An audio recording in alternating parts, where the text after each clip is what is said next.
Hello and welcome to episode 40 of my Final Fantasy XIV Endwalker playthrough. A fresh hot cup of tea, we have done our Ep40 quests, and Grahat here has something for us to do. An unspecified task awaits us. In the event ours, and I quote, promising heap of adamantite falls right out. In the event that ours, and I quote, promised heap of adamantite falls right out of the bloody sky and into my lap, Master Kokkol wishes to be ready to put the proverbial hammer to the anvil at a moment's notice. To fabricate these parts, however, he needs the flames in Kokkol's forge to burn hotter. He sent me to increase the amount of aether being funneled to his furnace. The flow of fire aether, or fire-aspected aether in Labyrinthos, is regulated by an elemental reactor south of here, to which I have borrowed the key. The adjustments will require 2 people to carry out safely, but I can explain the process when we arrive. This is where we part ways, then. I'll see you in Charlian Hamlet once the adamantite arrives. If not before. Indeed. It's been a long day. It hasn't been a long day. I think I've only recorded 5 episodes, same as yesterday. But I do still need to get 4 encoded, so this is the last one today. The only reason I need to get them encoded is to free up disk space on my recording drive. I theoretically could start moving things around. I have storage space elsewhere, but if I can just get rid of most of the episodes because I've already done them and they're just waiting to be uploaded. Speaking of which, I forgot to check. How's my last upload going? Last upload is done. I better start a new one. One sec. Upload. Video. 14:9, episode 26. Schedule it. For, I believe this one wants to go up on the 31st. I may have got that wrong. It may actually want to be up on the 1st. In which case I may have to immediately change it, which is easy enough to do. Nope, it does want to be the 1st. Okay, this way then. Map.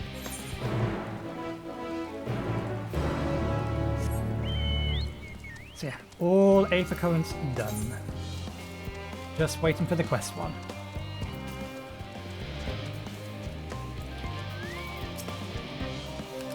The reactor is housed within this facility. I'll be the one to go inside and adjust the fire aether output. When I do, a rather large amount of water-aspected ether will issue from the vent at the top. I expect this to attract at least a few elementals, which we would both rather not be drawn into the reactor itself. Trust me. Can I ask you to put down any that draw too near? They'll pose you little trouble, I'm sure. Wait here, if you would.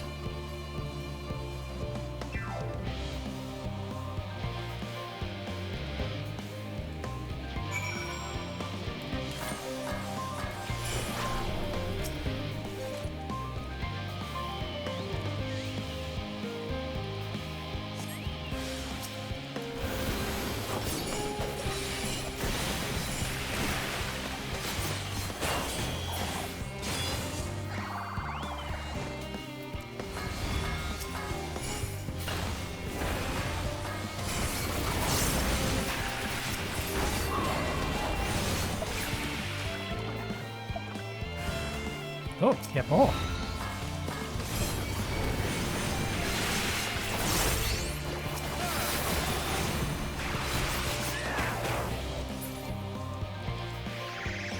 And we're done.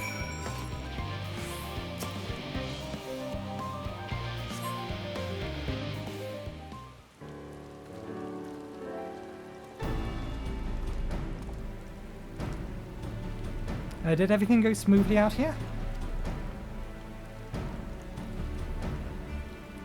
I thought as much. No major complications to speak of inside either.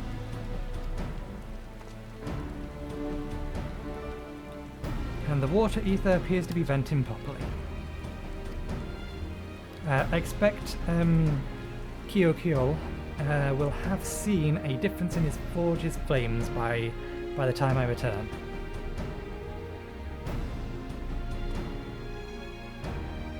Since I have you, there was another matter I thought to discuss with you. Nothing terribly important, merely something I've been considering. Part of this I shared with everyone, yet you and you alone have been to Elpis. As we have established, refined adamantite is the product of Alec, one of the Empire's twilight years, in fact. It was a material which saw much use as parts of Allegan efforts to extend beyond the bounds of this world, Dalamud, of course, being the most prominent. Of those who would push further, expand Alag's empire to encompass the heavens and the stars above, perhaps the greatest was the infamous technologist Armon.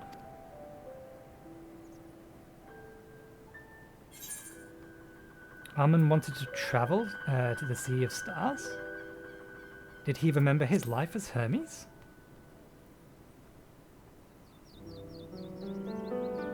I believe that he had his own reasons. There is no evidence to suggest that he retained memories of his former life. He only joined the Asians once the Empire was all but dust, as you know. If not his memories, though, what drove him to pursue the idea with such fervour? This may seem far-fetched, but what if souls, like minds, have a personality, so to speak, a natural disposition towards which they are inclined?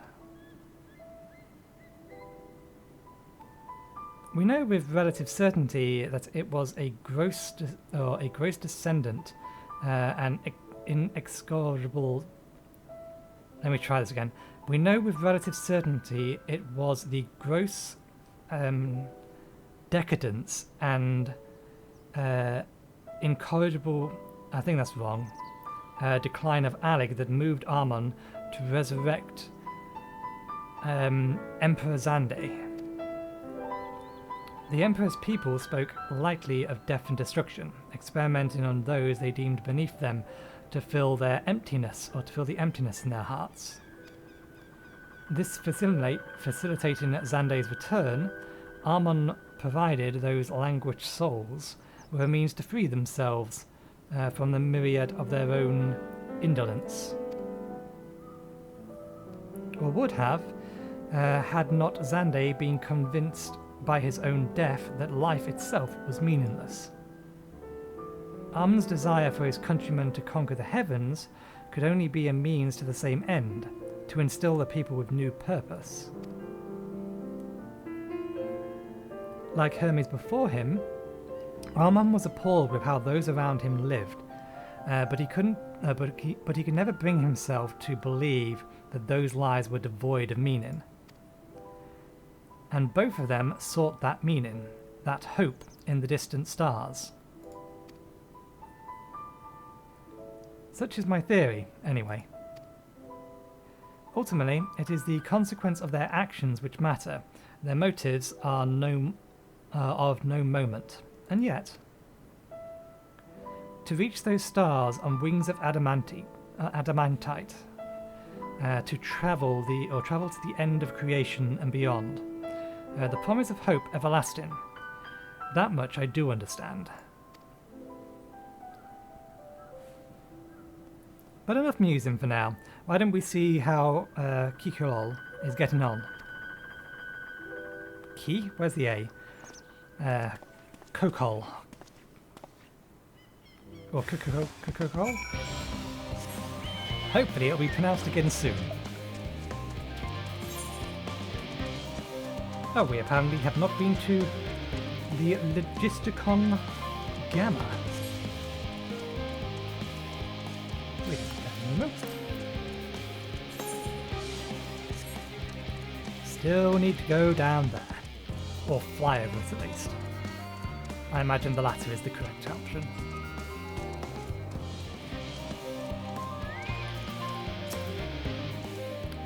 Though I did brief Kokkol on refined Adamantine's history, I only volunteered to go to the reactor because I was finished and there was little else to do.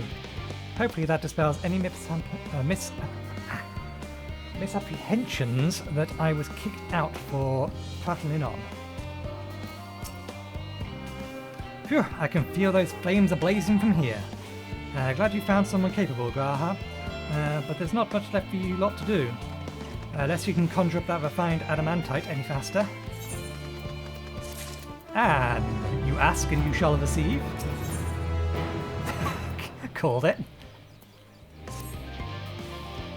I do trust your delivery to be... I do trust you to deliver on your promise. I do. Only... I hate waiting! I want the adamantite and I want it now! Sure, we share in your impatience, I assure you. It is true, nothing... is there truly nothing else we can assist you with in the meantime? I wish. The sitting about's unbearable. Pity the fallen frowns and recreational explosions. Well, as long as they can't prove it was premeditated, get yours gone. I've mistakes to make. I'll read that again because that sentence is worth reading properly. Well, so long as they can't prove it was premeditated, get yours gone. I've mistakes to make. In that case, I suppose I should go and return the key to the reactor. I have one more look. I'll have one more look to make sure that nothing's has gone wrong, unintentionally or otherwise. I'm certain there are better uses of your time, however. I will join you in Charlian Hamlet anon. What are you going to blow up? Ain't smoke rising from the building behind me. Any smoke rising from the building behind me will be entirely unrelated to what I didn't say. Got it? He's going to blow things up. Or fire up a rocket more, potentially.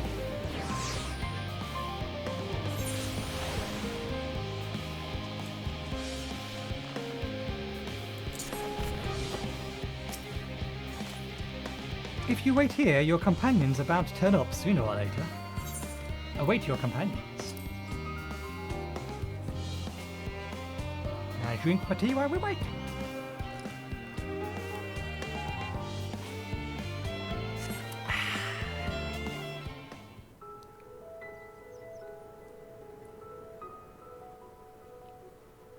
All set, I take it? Pretty much. We finished what we could, delivered supplies, tracked down escaped animals, trivial tasks as they may be.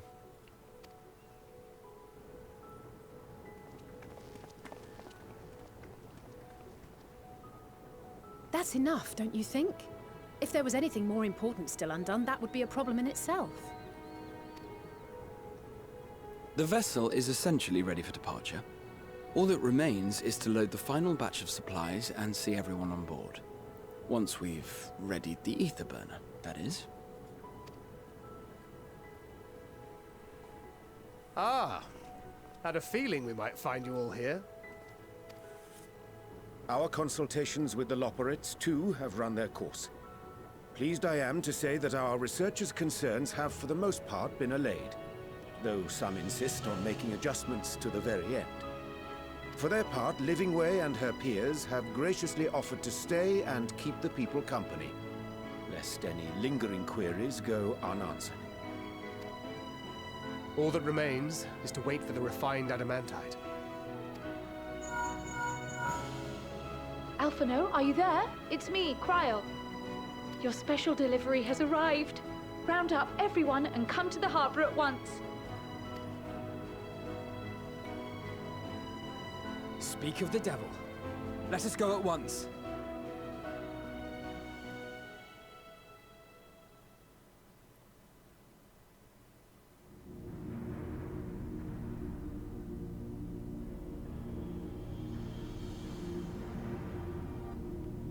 Forgive the intrusion, Master Fortuner. I bring urgent news. A great commotion has broken out in Scholar's Harbor. Your presence is requested, with all speed. The sheer number of people bringing the sheer amount of relics and whatnot. Now, where might this delivery be? Come on, say Garland bought it. Oh. Oh, we got a lot.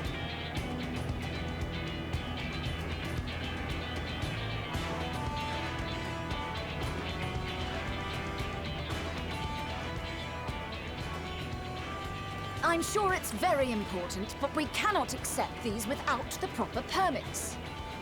By the 12! Surely, these can't all be. More yet come. Oh, hi there. Been a while. Sky Pirates. Bleeding hellfire! They're bringing them by sea and by air. All these folks in these crates.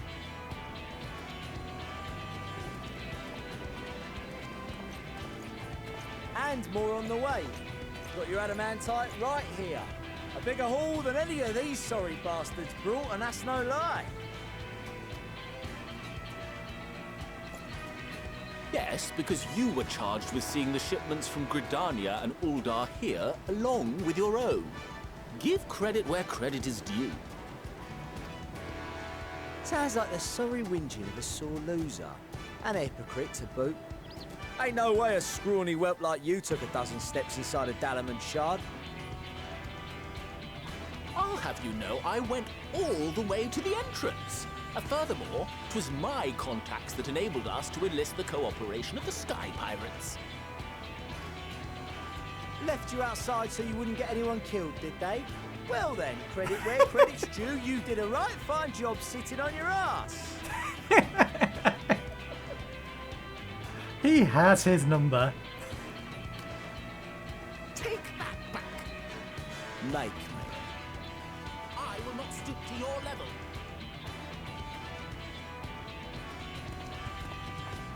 My, what a grand welcome party.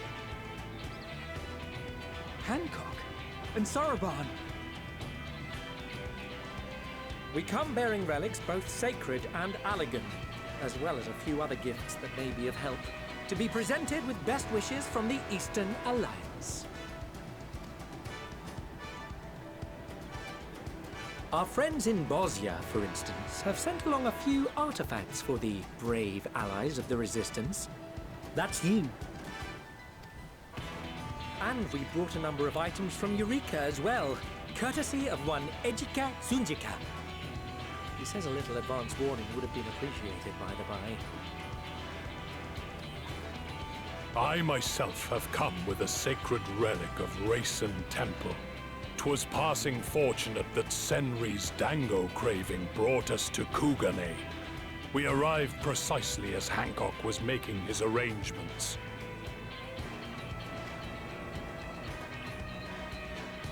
Upon learning of your need, we made haste back to Hell's Lid, with our dango, never fear, and consulted with the other auspices. All consented to the lending of Tenzin's legendary Phoenix Blade for this noble cause.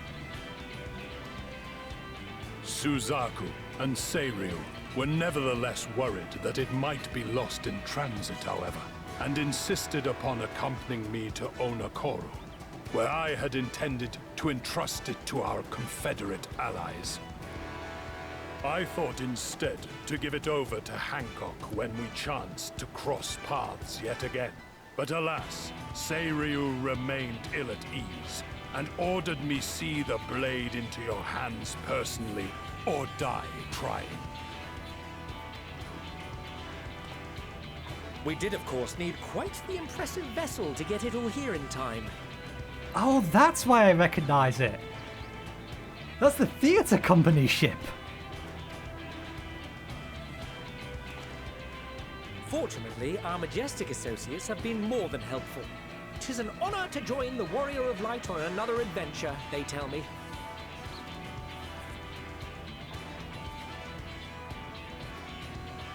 That is all wonderful to hear, but what of the extraordinary cost? I shudder to think of the ransom we must pay for such a bounty. Fret not for your coin purse, young Alphino. Lord Labyrinthos looks ever towards the profits of the future, and thus the East Aldenard Trading Company went to some lengths to reduce the financial liability. And since the Scions funded the entire venture, not a gill need be rendered up in compensation. Everything is already yours. We funded the venture? When? Don't let the name fool you. This coin keeper knows a thing or two about spending.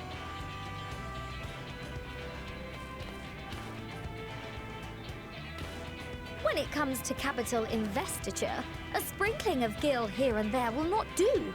You need enough savings to make waves when it really counts, which is why frugality is paramount. We also had the benefit of a generous patron. Generous being rather an understatement. She has supported us from the shadows since the very founding of the Scions. We even had coffers to fill. Mother! Millions. She did say as much. I remain, of course, an entirely neutral party. I simply thought our family's coffers were needlessly full. We can hardly take them with us on your teeny-tiny toy boat, now can we? And would be ashamed to leave all that hard-earned wealth unspent.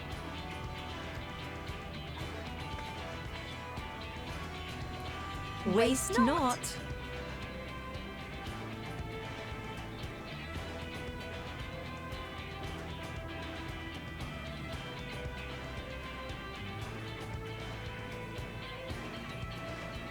However did you manage so much in so short a time then? We expected word to reach only a fraction of our allies. Did I not tell you I have my ways?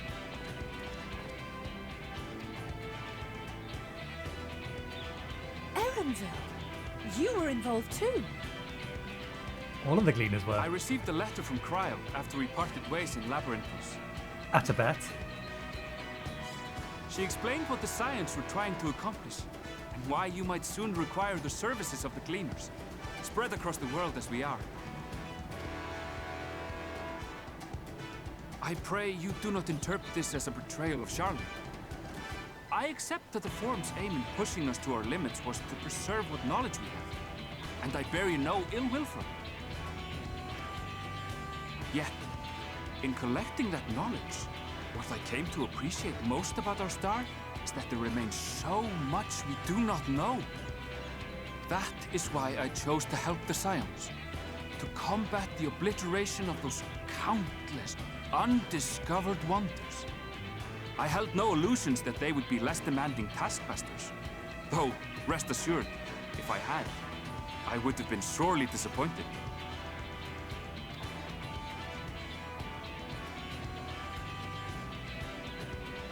To make a long story short, the whole of the guildship cooperated to ensure your call was heard far and wide. There he is. There's the other one. There's Nero. Wait, Alpha now? What's this about a ship that can fly to the moon? And why didn't you mention it sooner? The one time you don't beg my aid, your problem's a bloody ship that can fly to the moon. Sid, you brought the team. How did they find out? Of course. Garland Ironworks' finest. You need only point us towards my new favorite ship. Oh, I nearly forgot. We stopped by Whirlit before coming here and picked up a package from Gaius. He's still of the mind that actions make for better penance than words, contrite or otherwise. So we offer none of the latter.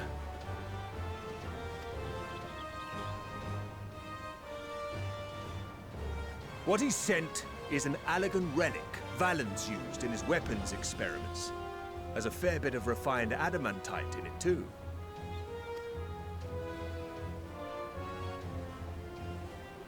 As you like us not suspect, we've also brought adamantite for Mordona's Dalamud shard.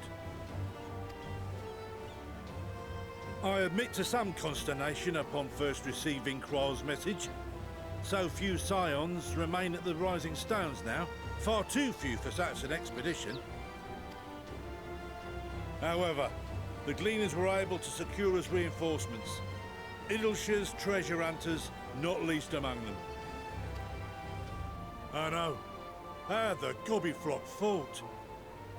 Slowfix's gratitude for the safe return of his daughter has not waned, and he gathered his kin to our side with an astounding quickness. Slowfix All Talk. I think that's the right name? I think it's All Talk? The clash between their machina and the Allegan defences was a sight to behold. I wager even you would have been impressed by the magnitude of the gobby boons.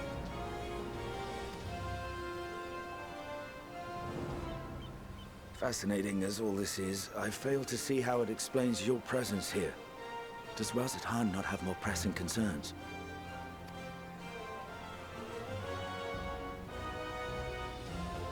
We do. Yet averting the final days would be the most expedient solution. That, and I am indebted to you.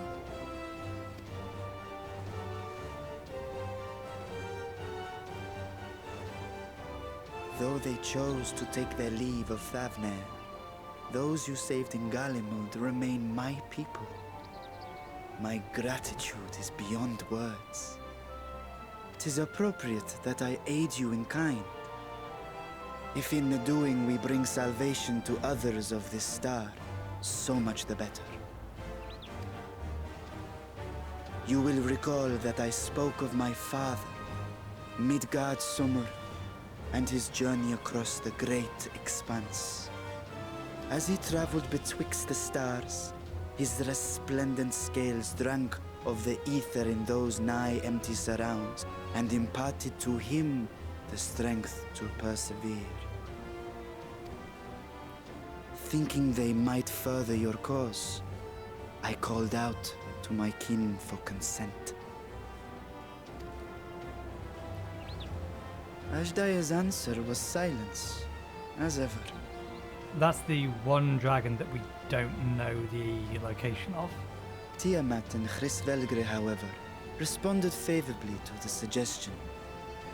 My sire, too, stirred from his slumber long enough to speak and say, "Very well." Thus have I brought you his own worm scales. Fit them to your purpose, and seek a worthier fate for us all.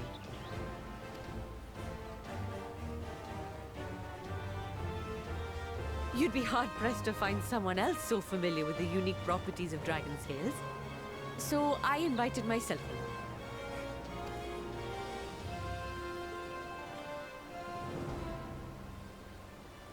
Bugger me, this is so unbelievable. I've gone right back round to believing it again. Forget a 6% gain in efficiency. With all these goodies, we could get 7, no? 10, no? 14 bleeding percent. Think of how far we could go. What we could do with that much power. What we could blow up. If Kokkol is duly convinced, then it must be true. In which case, the science end of the bargain has been fulfilled. Would you not agree?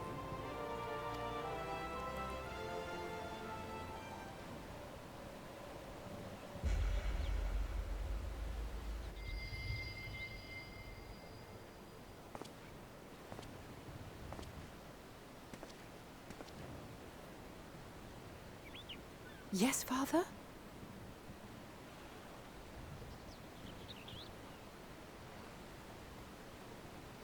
I know not what you seek of Hydaelyn, nor for what purpose you would take command of our ship.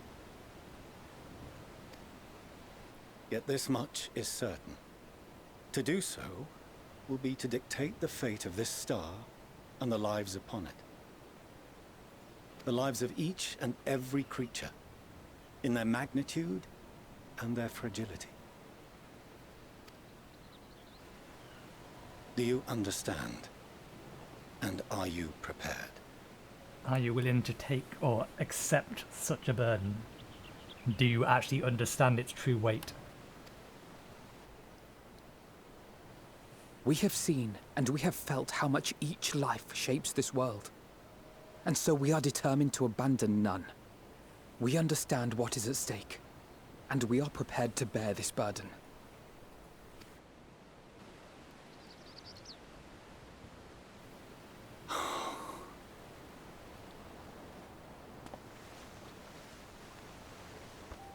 Then I will bear it with you. I beg you, share your struggles with me. As family.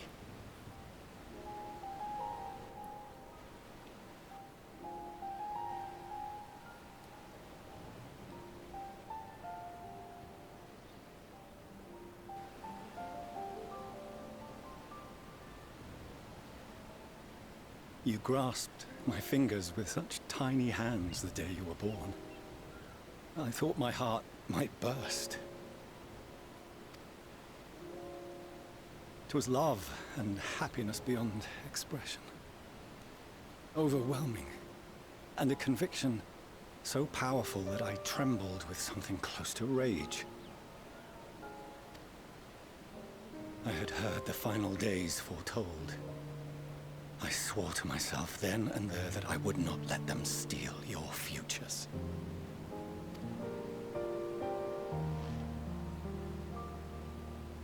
The great exodus would succeed, must succeed.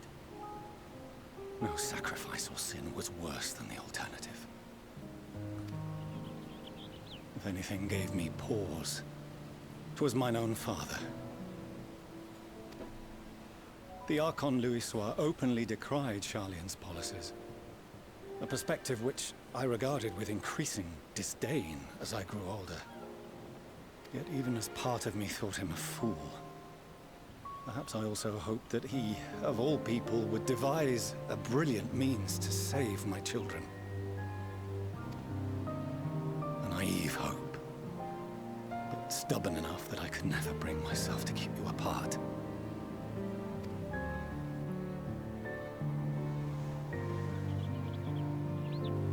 No, that was his doing, when he perished at Carteneau. As we pulled that twisted slab of Dalamud from the sea, I remembered the warmth of your newborn touch. Chastened, I vowed never again to suffer any interference in my mission to protect you. No matter that you yourselves wished otherwise. Detest me, fight me tooth and nail, I would suffer it, and more, and be satisfied so long as I could force you onto the ship.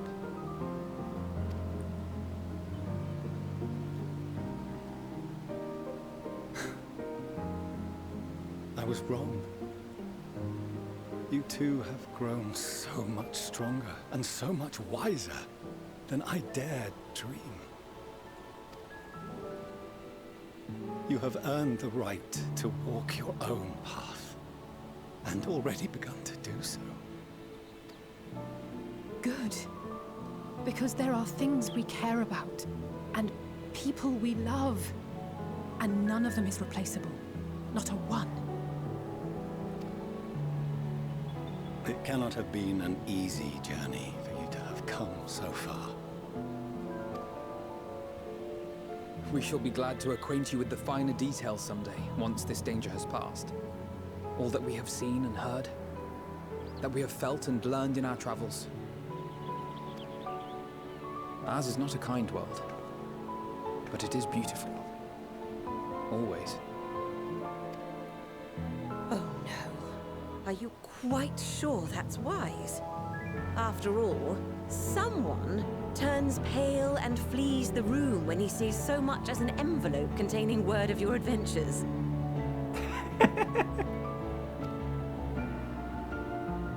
Whatever will happen if he learns what you were really up to? Millions.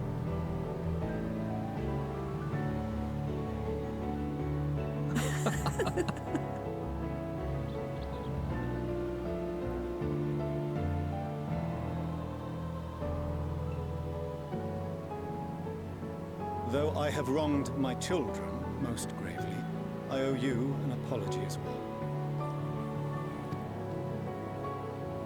I assumed that it was the Scion's influence that made them so keen to charge headlong into danger.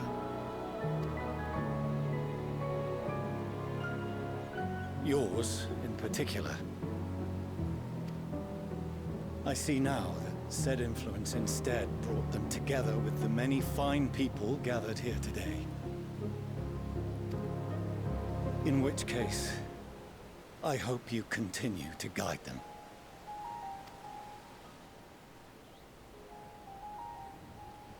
If we've finished loitering about the harbor, might I suggest we put our plans into motion? People are beginning to look confused. Perhaps you can spare a few words ere they resume the tedious lugging of cargo. You have no small number of friends and admirers here after all. What choices of words will we be given? So I just punched my headphones while I was scratching the back of my head.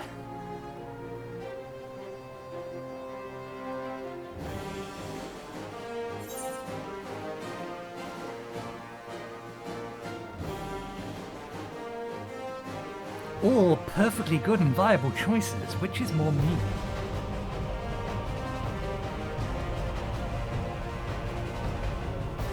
The top one. Lend us your strength.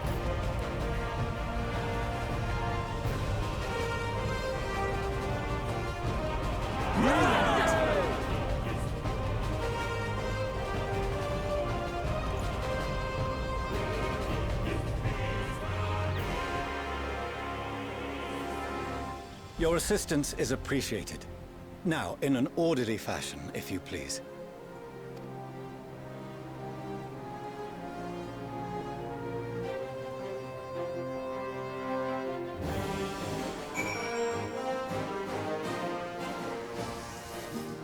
Okay, they've all gone. We've not been given the opportunity to talk to every last one of them, which is probably for the best because I would try. The time has come to claim our prize. Are you prepared? Lise sent a letter along with the Garlemord contribution. It seems she travelled there to aid their adamantine recovery. Evidently, journeying to Gridania. Did I say the Garlean? Gridania was quite the trial, as was getting to the Dalamud Shard, as was reaching its depths. I suspect she will have a few kind words to say about the Allegans when next we meet. If I never see another crate again, it'll be too soon. Unaided, we Scions could never have gathered such a bounty. Refined adamantite, relics sacred and ancient alike. I find myself quite overcome. I cannot wait to see what our friends from the Ironworks will do with the ship. Neither can I. I can't wait to hear Nero say something to Cid.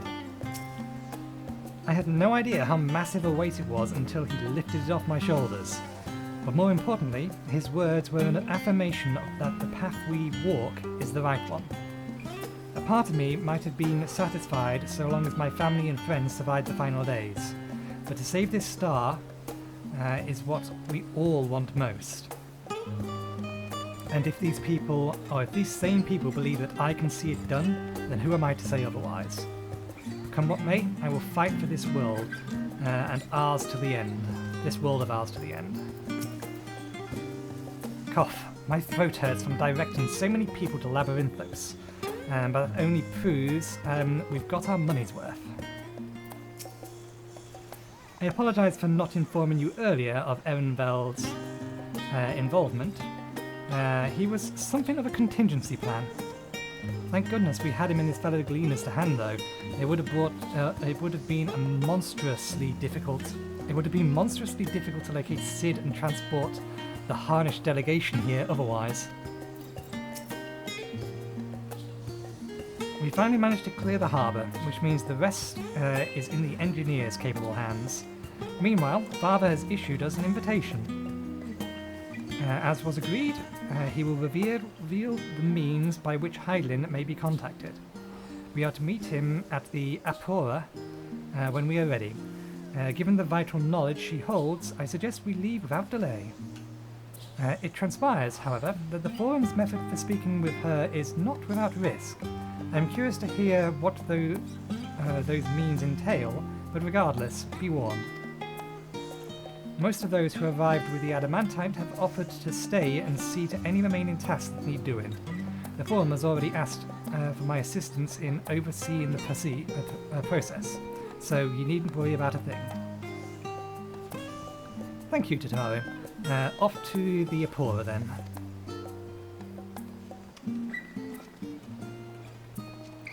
Is that on this map? No, it is in Labyrinthos.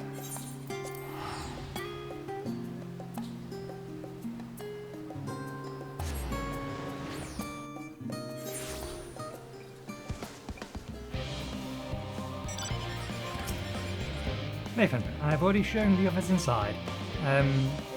You will want to speak with Clarence. She has the key to the lift and can send you down after me.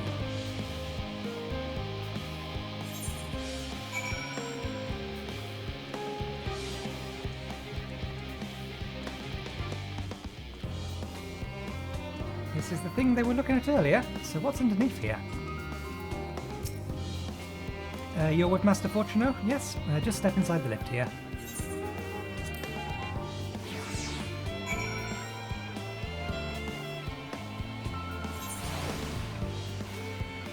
Ah, we're quite literally down in the centre now. From here we proceed to the heart of Labyrinthos, and its most closely guarded secret. Thormazane. It marks the beginning and end of our efforts, whence we delivered to seek an audience with the star, and whence we embarked upon our journey to the heavens. This way, if you please.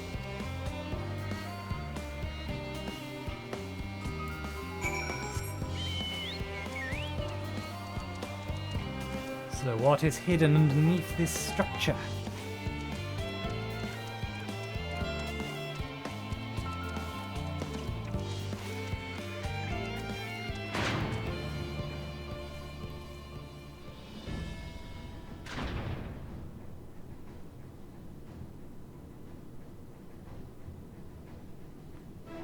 We got a glimpse of it, but my mind didn't have time to process it. Ah, this must be the ship.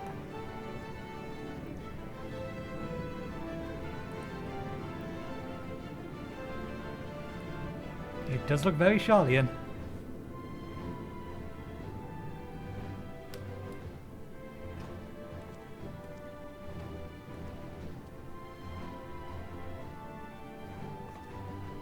I bid you welcome to the Thormazane.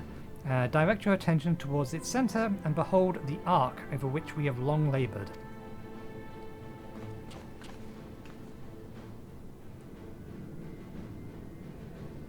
As you can see, it was designed as a medium-sized craft to better reduce fuel consumption. Miniaturizing magics have been applied to the interior to ensure that the thrust-to-weight ratio does not place too great a limitation on its freight capacity. Okay, so it's bigger on the inside. I was looking at it and I thought, perspective-wise, that is bigger than it appears, but that still seems rather small to be able to rescue and transport everything up to the moon without thousands upon thousands of trips.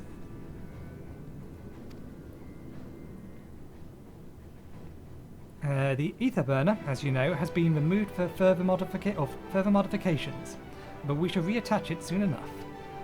I've received word that Kokkol and several of your allies are working on it with an intense fervor. They are sure to see it done. 'Twas by their experience that many a prior disaster was averted. If anything, I fear they will not afford as much time with speaking to Hydaelyn ere they finish.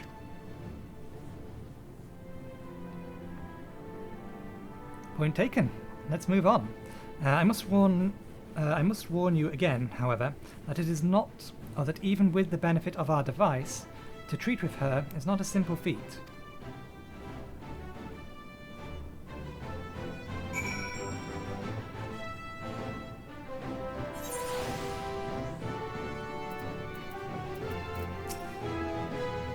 I doubt this is what Ehrenfeld meant when he said that that there remained much we don't know. But I still believe everything. But I can't still believe everything was hidden underneath the city this entire time. It was the Allegans who first combined the mechanics and ethereal sciences into revolutionary discipline. Given that this ship is nothing short of a technological marvel, in that precise vein, Allegan's salvage. Salvage should shoot it well. The words. It would seem enchantments most advanced have been woven into the ship's very bones. I cannot remember how they were pronounced, and I'm not going to do them the disservice of getting it wrong. Were doubtlessly called upon for their expertise in teleportation magics. You feel it too, don't you? The ship is impressive, but it pales in comparison to a vast primordial power beneath our feet. We must learn of Hydaelyn's greater plan. We can only hope that she also knows the current location of Meteon. And we can do neither if we do not focus on whatever trial awaits us within. If meeting Hydaelyn proves difficult, even for the Forum, then perhaps tis an unformed idea at this phase, I'm afraid. I will duly inform you if anything comes of it. To think how many generations laboured for this end, and that we may aim higher still. We must spare no preparations, and that means speaking with Hydaelyn, no matter the cost. I can well imagine the zeal with which they're working on the Aetherburner. And after all I can... Oh, that's why people are coming here. They are probably coming here because they're using the ship to get to the final map. I couldn't figure out why people were coming down here when this appeared to be the only reason to be here. All I can say is that I'm glad that we have something to do other than get in their way. Once it's ready, we'll see to it that the ship is put to good use. I have done what I can to impress upon you the gravity of what lies ahead. Are you prepared? Yay! We have flight, not that it is of any use to us currently. And given the time, I cannot make use of it even now. I must get encoding, or editing so I can get the encoding ready. So, with this pretty thing as backdrop, thank you very much for watching. Tomorrow, both for you and for me, we shall see what we can get out of Hydaelyn. So, thank you for watching, hope you enjoyed the show, and hopefully I will see you next time. Cheerio!